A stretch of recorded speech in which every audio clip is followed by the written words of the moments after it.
ஓம் சாய்ராம். எனது அருமை பிள்ளையே, உன் பின்னால இருந்து பேசுறவங்க உன்னை புகழ்ந்து பேசினா என்ன, இகழ்ந்து பேசினா என்ன, அதையெல்லாம் நீ காதில் வாங்காம அடுத்த அடி எடுத்து வைத்து முன்னேறி கொண்டே இரு. நீ வெற்றி கண்ட பிறகு திரும்பி பார்த்தீன்னா பேசினவங்க அங்கேயே நின்றுக்கிட்டு வேறு ஒருத்தரை கேலி பேசிக்கிட்டு தான் இருப்பாங்க. இவங்களை எல்லாம் உறவாகவோ இருந்தாலும் சரி, நண்பனாக இருந்தாலும் சரி, தூக்கி தூரம் போடு. உன்னை குத்தி கிழிக்கிற முள்ளா இருந்தாலும் சரி, குத்தி காட்டுகிற மனுஷங்களாக இருந்தாலும் சரி, தூக்கி தூரமாக போட்டுடு. இல்லைன்னா மறுபடியும் உன்னை தான் காயப்படுத்தும். எல்லாரும் நம்மளை சுற்றி இருக்கிறவங்க நம்மளையே காயப்படுத்துகிறாங்கன்னு உன்னை நீயே காயப்படுத்திக்க வேண்டாம். நாம தான் தப்பு செய்கிறோமோன்னு, தப்பான பாதையை தேர்ந்தெடுத்துட்டோமோன்னு சந்தேகிக்கவும் தேவையில்லை. உன் சந்தேகத்தை தூர தூக்கி எறி. நீ சரியான பாதையை தான் தேர்ந்தெடுத்திருக்க. ஆனால் சரியான ஆளா, ஒரு முழு மனுஷனா, நல்ல ஒழுக்கமான மனுஷனா, அதுவும் ஒரு பெரிய வெற்றியாளனா மாற்றத்தான், ஏன் உன் தலைமுறையே செழிச்சு வளரதா இந்த பிரபஞ்சம் உனக்குள்ள சில மாற்றங்களை கொண்டு வர போராடிக்கிட்டு இருக்கு. எல்லாருக்கும் இந்த வாய்ப்பு எளிதாக கிடைச்சிடாது. இந்த வாய்ப்பு உனக்கு கிடைச்சிருக்குன்னா இதை பயன்படுத்திக்க. என்ன சாயப்பா கேலி செய்கிறீங்க? நான் போய் அதிர்ஷ்டசாலி பிள்ளையா? என் கையில் காசே இல்லை, இதுதானே உன்னோட கேள்வி? இன்று உன் கையில் காசு இல்லை தான், ஆனால் நாளையும் அப்படியே தான் இருக்கும்னு உனக்கு நீயே தீர்மானம் செஞ்சுக்கிட்டா எப்படி? இப்படி நீயே தப்பான கணக்கு போடாத. என்ன நீ சாதாரணமான ஆளா நினைக்காத. என்னால் உனக்கு செய்து தர முடியாத வேலை எதுவுமே இல்லை இந்த உலகத்தில்.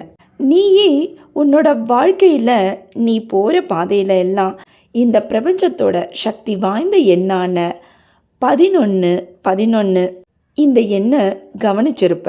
ஒருவேளை இந்த எண் ஏதாவது வாகனம் மூலமாக கூட நீ பார்த்துருக்கலாம். இல்லைனா உன் கண் முன்னாடியும் இந்த எண் தெரிஞ்சிருக்கலாம். இந்த எண் உன்னை தொடர்ந்து கொண்டிருந்தாலோ, உன்னையே சுற்றி உன் கண் முன்னாடி தெரிந்தாலோ, உனக்குள்ளே இருக்கும் இந்த பிரபஞ்சத்தின் பேராற்ற சக்தி மேன்மேலும் அதிகரித்து உன்னோட வாழ்க்கையோட தேவைகள் அத்தனையும் இந்த பிரபஞ்சத்திடம் இருந்து நீ பெற்றுக்கொள்ள, இந்த பிரபஞ்சத்திடம் நீ உடனே சொல்ல வேண்டிய தாரக மந்திரம், ஆம், அது தாரக மந்திரம்.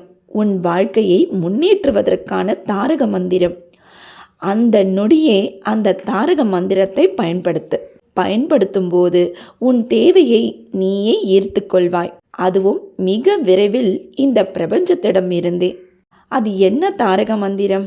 நீ சொல்ல வேண்டியது, பிரபஞ்சமே, என் குற்றங்கள் எதுவானாலும் மன்னித்து விடு. நான் உன் மீது அன்பாய் இருக்கிறேன். பிரபஞ்சத்திற்கு நன்றி என்று இந்த 3 வாக்கியங்களையும் எப்பொழுதும் பிரபஞ்ச சக்தி வாய்ந்த இந்த எண்ணை எப்பொழுதெல்லாம் பார்க்கிறாயோ அந்த நொடி இந்த 3 வாக்கியத்தையும் சொல்லிவிடு. உன்னை அவமானப்படுத்தியவர்களுக்கும் சரி, உன்னை வேணாம்னு தள்ளி வச்சவங்களுக்கும் சரி, நீ கொடுக்க போகிற பதிலடி அவங்க கண் முன்னாடி இந்த பிரபஞ்சத்தோட ஆசீர்வாதத்தோட நீ மௌனமாக இருந்து இந்த பிரபஞ்சத்திடம் இருந்து உன் வெற்றியை பெற்று அவங்க கண் முன்னாடி மிக வேகமாக உன் பொருளாதாரத்தில் வளர போகிறது தான் அவங்களுக்கு நீ கொடுக்க போகிற சாட்டடியாக இருக்கும். உன் மௌனம் அவங்க மனசை குழம்ப செய்யணும். எப்படி இவங்க வளர்றாங்கன்னு பித்து பிடிக்கட்டும். உனக்கு நல்ல நேரம் பிறந்தாச்சு. இந்த பிரபஞ்சத்தோட ரகசியம் எல்லாருக்கும் கிடைச்சறதில்ல. அதுக்குன்னு சரியான நேரங்காலம் அமையணும். இன்று வியாழக்கிழமை 11 மணிக்குள்ளாக உன்னோட மனசு குளிரும்படி நல்ல செய்தியை நீ கேட்ப. நேற்றைய நிலை இன்று இல்லை. உன் நிலை நிச்சயம் மாறும். உனக்கு எவ்வளவுதான் வலிமை இருந்தாலும் வைராகியம் உன் மனசில் கண்டிப்பாக வேணும். அப்போ தான் நீ செய்கிற வேலையில் உன்னால் சாதிக்க முடியும். உன் துன்பத்தை தூர வை, சந்தோஷத்தை மனசில் வை.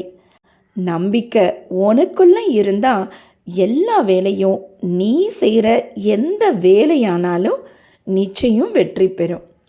இன்றும் என்றும் என்றென்றும் உன் சாயப்பா உன் அருகில். வாழ்க வையகம், வாழ்க வளமுடன். ஜெய் சாய்ராம்.